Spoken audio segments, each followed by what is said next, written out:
Mereka bukan askar tetap.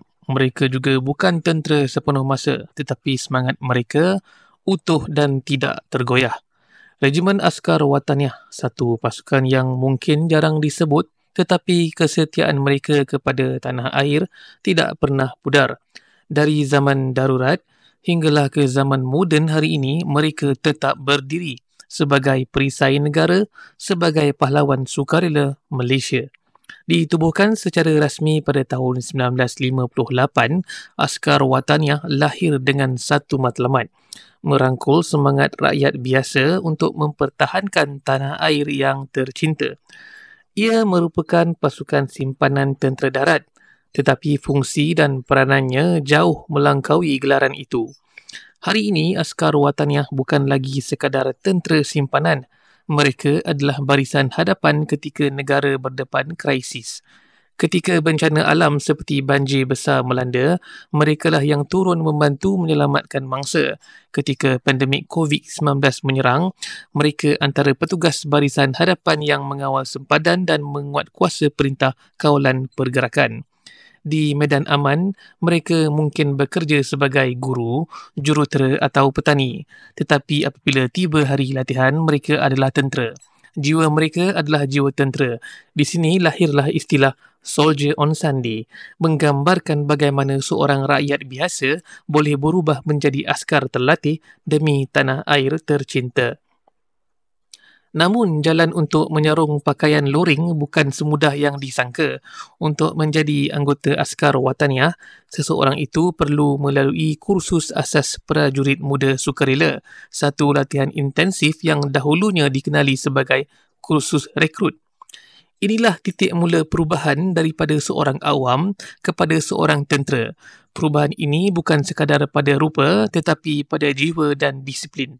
Latihan ini akan menguji segalanya: mental, fizikal, emosi dan semangat juang. Para peserta akan mengharungi pelbagai bentuk latihan fizikal yang mencabar, kawat kaki yang penuh ketelitian, pembentukan jasmani yang mantap, hingga ke pengenalan ilmu medan perang dan seni bela diri. Namun, musuh terbesar dalam kursus ini bukanlah rakan-rakan lain, tetapi diri sendiri. Adakah mereka mampu melawan keletihan? Adakah mereka sanggup menolak keselesaan demi disiplin? Di sinilah keazaman sebenar akan terserlah. Dalam tempoh latihan ini, setiap peserta akan dilatih untuk menjadi seorang tentera. Tidak kira apa latar belakang mereka sebelum ini. Sama ada seorang pelajar universiti, pekerja swasta atau penjawat awam, semua akan dilatih dengan standard ketenteraan yang sama. Latihan akan berlangsung secara sistematik, bermula dengan pengenalan kepada struktur dan etika tentera, latihan kawat yang membentuk disiplin, serta pembinaan stamina dan ketahanan mental melalui latihan fizikal berjadual. Selain itu, peserta juga akan diberi pendedahan kepada kemahiran medan seperti penggunaan senjata, teknik pertahanan diri serta latihan asas tempur.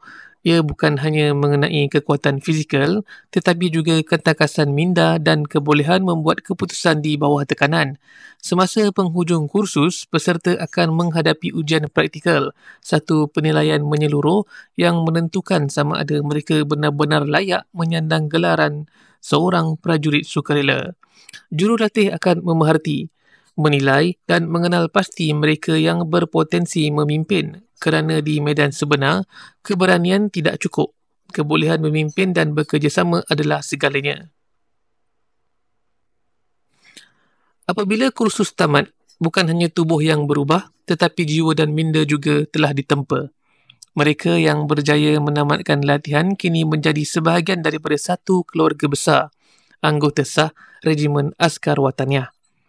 Tugas mereka tidak tamat di sini. Setiap anggota Wataniah akan terus berlatih secara berkala, menyertai eksersis ketenteraan serta bersedia dipanggil berkhidmat apabila negara memerlukan. Mereka tidak menuntut ganjaran, tidak juga mengejar nama. Cukuplah dengan satu rasa tanggungjawab kepada tanah air.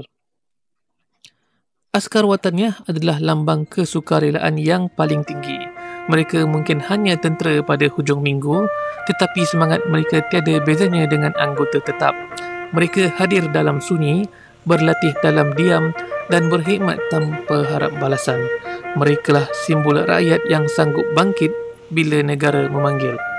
Merekalah askar wataniah, pahlawan sukarela Malaysia.